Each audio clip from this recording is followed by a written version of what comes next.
Hi friends, it's me വീണ. അപ്പൊ ഇന്ന് intro പറയാനുള്ള മൂടൊന്നും അല്ല കേട്ടോ. അപ്പൊ നമുക്കൊരു പണി കിട്ടിയിട്ടിരിക്കുകയാണ്. അപ്പൊ അതിന്റെ കാര്യം പറയാൻ വേണ്ടിയിട്ടാണ് കേട്ടോ ഞാൻ വന്നിരിക്കുന്നത്. അപ്പൊ ഈ കുഞ്ഞുമണിയുടെ ചെവിയും മുഖവും എല്ലാം നിങ്ങൾ കണ്ടില്ലേ? ഇതാണ് കേട്ടോ നമുക്ക് കിട്ടിയ പണി.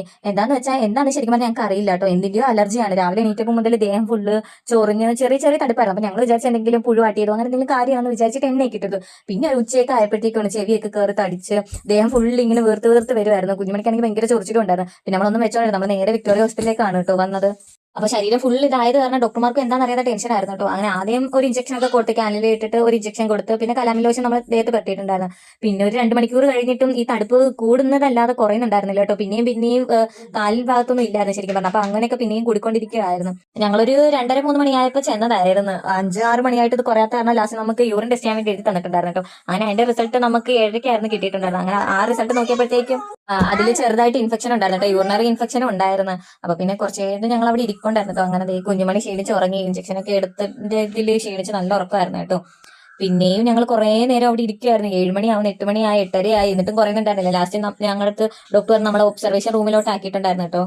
കുഞ്ഞുമണിക്ക് അതിന്റെ ഇടയിൽ കൂടെ പനിയും കൂടെ ആയിരുന്നു കേട്ടോ. പനിയും അത് കണക്ക് തന്നെ ചുമയൊക്കെ ഉണ്ടായിരുന്നു കേട്ടോ. പിന്നെ ഫുഡൊക്കെ വാങ്ങിച്ചു കൊടുത്തപ്പോഴത്തേക്കും ഒരു ദോശ പോലും ഇല്ല. ഒരു അര ദോശയൊക്കെ കഷ്ടിച്ച് കഴിച്ചു കേട്ടോ. കുഞ്ഞുമണിക്ക് നമ്മൾ വാരി കൊടുക്കുന്നതിന് ഇഷ്ടമല്ല കേട്ടോ. അതാണ് കേട്ടോ തന്നെത്താനെ ഇരുന്ന് കഴിയാൻ കുറെ വട്ടം പറഞ്ഞു കുഞ്ഞുമണി വാരി തരാന്ന്. വയ്യെങ്കിൽ പോലും അവൾക്ക് തനിയെ വാരി കഴിക്കണം കേട്ടോ. അതാണ് ഇട്ട് കുഴച്ച് കുഴച്ച് കുറച്ചൊക്കെ കഴിച്ചിട്ടുണ്ട് പുള്ളിക്കാരി. പിന്നൊക്കെ ഫുഡൊക്കെ കഴിച്ച് ഒരു മരുന്നും കൂടെ ഉണ്ടായിരുന്നു കേട്ടോ. മരുന്നും കൂടെ കുടിച്ച് കഴിഞ്ഞപ്പോഴത്തേക്കും ഞങ്ങൾ ഉറങ്ങാൻ വേണ്ടിയിട്ട് കിടന്നു കേട്ടോ. അങ്ങനെ പിന്നെ ഒരു 1:30-2 മണി ആയപ്പോഴത്തേക്കും നോക്കിയപ്പോഴത്തേക്ക് കുഞ്ഞുമണിക്ക് പിന്നെയും കുറയുന്നുണ്ടായിരുന്നല്ലോ കേട്ടോ. പിന്നെയും കൂടി വരുമായിരുന്നു. പിന്നെ തൊടയിൽ ഒന്നുകൂടി ഇഞ്ചക്ഷൻ എടുത്തു കേട്ടോ, അലർജി കുറയാനുള്ളത്.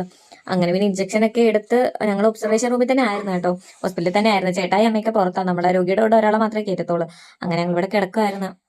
പിന്നെ കാമിലോഷൻ ഒന്നുകൂടെ നമ്മൾ ഇട്ട് കൊടുക്കുന്നുണ്ടായിരുന്നു കേട്ടോ. വരുതോറും ഇട്ട് കൊടുക്കാൻ പറഞ്ഞു. പിന്നെ ഇഞ്ചക്ഷൻ ഒക്കെ എടുത്ത് ഒരു കരച്ചിലൊക്കെ കഴിഞ്ഞിട്ട് കിടക്കും കേട്ടോ. പുള്ളിക്കാരിയും ഉറങ്ങി പോകുന്നുണ്ട്.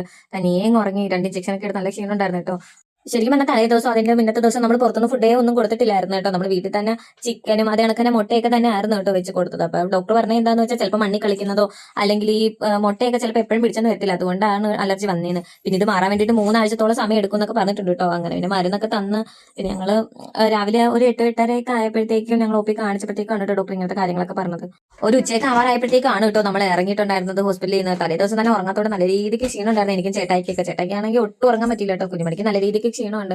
പിന്നെ ഞങ്ങൾ എന്തായാലും ഇറങ്ങിയപ്പോഴത്തേക്കും പാതി ആശ്വാസം കിട്ടി. പിന്നെ ഞങ്ങൾ പുറത്തുനിന്ന് ഫുഡ് കഴിച്ചിട്ടുണ്ടായിരുന്നു. ഫുഡ് നന്നായിട്ട് കൊടുക്കാൻ പറഞ്ഞു. കുഞ്ഞുമണിയാണെങ്കിൽ ഒന്നും കഴിക്കുന്നില്ലായിരുന്നു കേട്ടോ. ആ പനിയും കൂടെ അല്ലേ കുഞ്ഞുമണിക്ക്. കുഞ്ഞുങ്ങൾക്ക് വയ്യാതായി ശരിക്കും പറഞ്ഞാൽ നമ്മുടെ മൂടേ ഫുള്ളോടെ മാറും. ഇനി ആർക്കും ഇങ്ങനൊന്നും വരാതിരിക്കട്ടെ. ഓരോ പിള്ളേർ ഹോസ്പിറ്റലിൽ ഓരോ അസുഖം കാരണം വരുമ്പോഴും ശരിക്കും പറഞ്ഞാൽ നെഞ്ച് പെടയാ ചെയ്യുന്നത്. കുഞ്ഞുങ്ങൾ വളർന്ന ഒരു പരുവാകുന്നതും വരെ അമ്മമാരുടെ മനസ്സിൽ തീയാന്ന് പറയുന്നത് എത്ര ശരിയായി. ഇമ്മ്യൂണിറ്റി കാരണം പിള്ളേർക്ക് ഓരോ അസുഖങ്ങൾ ഇങ്ങനെ വന്നുകൊണ്ടിരിക്കും. അപ്പതേ കുഞ്ഞുമണിക്ക് ഇത് മാറാൻ വേണ്ടിയിട്ട് എല്ലാവരും ഒന്ന് പ്രാർത്ഥിച്ചേരാം കേട്ടോ. അപ്പൊ എത്രയും പെട്ടെന്ന് കുഞ്ഞുമണി സുഖമായിട്ട് വരട്ടെ. അതാണ് ഞാനും ആഗ്രഹിക്കുന്നത്.